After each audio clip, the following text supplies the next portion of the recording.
여러분, 고속도로 휴게소 여기도 줄줄이 폐업을 하고 있다고 합니다.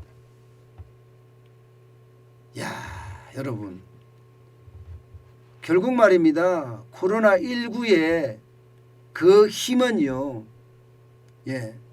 2년 동안 지속이 되면서 자영업자를 그야말로 집단 폐업으로 이끌더니요, 이제 기업들까지 망하기 시작한다는 뜻이에요. 기업들까지. 그도 그럴 수밖에 없는 게 고속도로에 휴게소를 운영하는 기업들 최악으로 지금 가고 있는 거거든요. 여러분, 이거 한번 보세요. 바로 이게 그 지표예요. 2020년 고속도로 통행량입니다.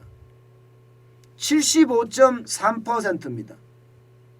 이게 예상 대비 75.3%라는 거예요. 예상 대비. 예상은 81.3%가 되겠다 이렇게 예상을 했습니다만은 75.3%가 됐으니까 이게 최악이죠. 2019년에가 81.3%였어요. 이렇게 되면 고속도로에 다니는 사람이 없잖아요. 그러면 민자고속도로 20개 중에 민자고속도로가 20개 정도 되거든요. 이곳에 휴게소를 운영하는 게 27개입니다. 이 27개가 과연 얼마나 버틸 수 있을까요? 얼마나 버틸 수 있을까요? 이거 쉽지 않습니다. 고속도로 통행량이 줄으니까 그에 따라서 매출도 줄고, 매출이 줄으니까 업체들 적자가 계속 커지는 거라는 거예요. 대표적인 데가 바로 여기입니다. 대신기업이라는 곳 말입니다. 지금 곧 적자가 나서 무너지려고 하는 그 기업 중에 하나인데요. 상주에서 영천까지 고속도로를 운영하는 업체예요. 여기는 삼국유사 군이 휴게소하고요, 군이 영천 휴게소를 운영하는 기업이에요. 그런데 보시는 것처럼 2019년에 15억의 적자가 났습니다. 그런데 2020년에는 30억의 적자가 났고요. 2021년에는요 35억의 적자가 났어요. 지난 5년간 누적 적자만 108억 원입니다. 108억 원. 이게 고속도로에 휴게소 운영회사가 5년간 누적 적자가 108억 원이면 이거 버텨날까요? 버텨나기는 굉장히 어려울 겁니다. 아마 굉장히 어려울 거예요. 버티기 쉽지 않을 겁니다. 그런데 이 대신기업만 이런 게 아니에요. 대신기업만. 이게 선산산업이라고 하는 기업도 지금 마찬가지입니다. 여기는 낙동강 구미휴게소하고요, 낙동강 의성휴게소를 운영을 하고 있는데 지난 2년간 71억 원의 적자가 났다고 합니다. 71억 원에. 이렇게 적자가 많이 나니까요, 이게 자본 잠식이 될 수밖에 없는 구조로 가고 있습니다. 자본 잠식이 될 수밖에 없는 구조. 자본 잠식이라는 건 회사가 애초에 만들 때 디딤돌이라고 이야기하는 게 자본인데, 그 자본까지 잠식이 되면 어떻게 됩니까? 망하는 거죠. 망하는 겁니다. 사실 구조 자체가 망할 수밖에 없는 구조다, 이런 이야기도 합니다. 보시는 것처럼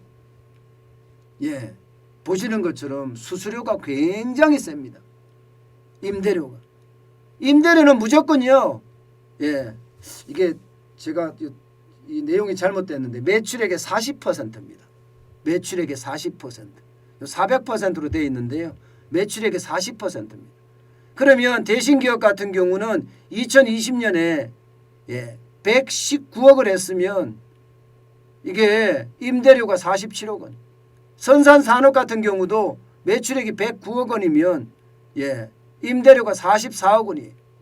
이렇게 내다 보니까 자본 잠식이 될 수밖에 없을 거 아니에요. 자본 잠식이. 자본 잠식이 될 수밖에 없습니다. 자본 잠식이 된다는 것은 결국 말입니다, 여러분. 곧 회사가 망한다는 뜻이에요. 곧 회사가 망한다. 이대로 가면 이제 얼마 안 남았다 이거예요. 얼마 안 남았다.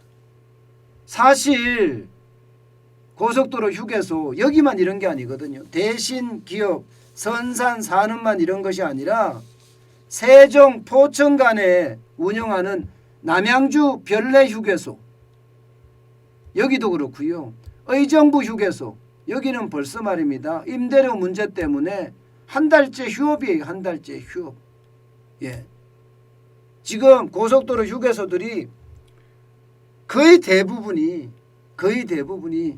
예, 적자를 겪고 있다 이렇게 이야기합니다.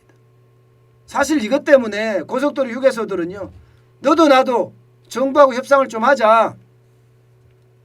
아니 이게 돈을 못 벌고 회사가 망하게 생겼는데 임대료 40%라는 게 말이 되느냐. 좀 줄여라. 예, 그렇게 이야기를 하지만 국토교통부는 굉장히 냉담한 반응이에요. 왜 냉담한 반응이냐. 아니 그거는 민자고속도로의 휴게소니 민자에서 운영하는 회사가 있을 거고 거기에 휴게소에 들어가는 사람들이 있을 텐데 기업 간의 거래를 예, 국토부가 어떻게 관여하나 뭐 이렇게 이야기합니다. 국토부가 어떻게 관여하나. 이런 걸 보면 여러분 참 우스워요. 예, 진짜 우스워요. 아니 관여할 땐 다 관여하잖아요. 심지어 서민들의 대출까지도 관여하는 게 정부예요. 얼마 해주라, 얼마 안 한다. 이것까지 관여하는 게 정부예요. 그런데 또 이럴 때는요. 예, 국토교통부는 야 기업 간의 거래를 어떻게 관여하냐. 참 이연령 비연령이 따로 없죠. 이연령 비연령이 따로 없습니다. 저는 이렇게 그때 변하는 예, 문재인 정부의 행태를 보면 안타깝기 그지없습니다. 결국 말입니다. 저는 예, 고속도로 휴게소들 앞으로 줄줄이 폐업할 수밖에 없는 예, 그런 구조로 간다는 겁니다. 실제 보세요. 벌써 예, 고속도로 휴게소에 사람이 없어요. 사람이 없으니 폐업으로 갈 수밖에 없는 구조죠. 예, 여러분 제가 버스 터미널이 진짜 어렵다고 말씀을 드렸습니다. 그래서 성남 종합버스 터미널 같은 경우는 예, 이것을 접는다. 예, 한시적으로 휴업을 한다. 이렇게까지 선언을 할 정도로 손님이 없었다고 하거든요. 물론 다시 재개되기는 했어요. 예, 이게 휴업을 내년에 안 하기로 했습니다. 일단 그렇게는 됐지만 고속도로 휴게소들도 지금 마찬가지가 된다는 뜻이에요. 고속도로 휴게소들도.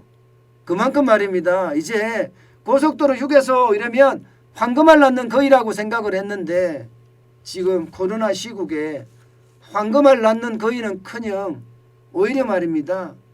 예, 그 거위 자체를 잡아먹는 배를 갈라 잡아먹는 그런 사태까지 벌어지고 있는 게 현실이다. 이렇게 말씀드릴 수가 있을 것 같아요.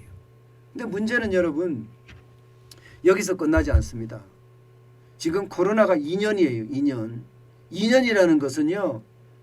예, 버틸 수 있는 기업은 많이 버틸 수 있지만 적자가 계속 쌓여왔던 기업은요. 못 버텨요. 이제는요. 줄줄이 무너질 거예요. 줄줄이. 여기에다가 대출 만기 연장이 이게 이제 예, 새롭게 돼버리면 말입니다. 내년 3월이 돼버리잖아요.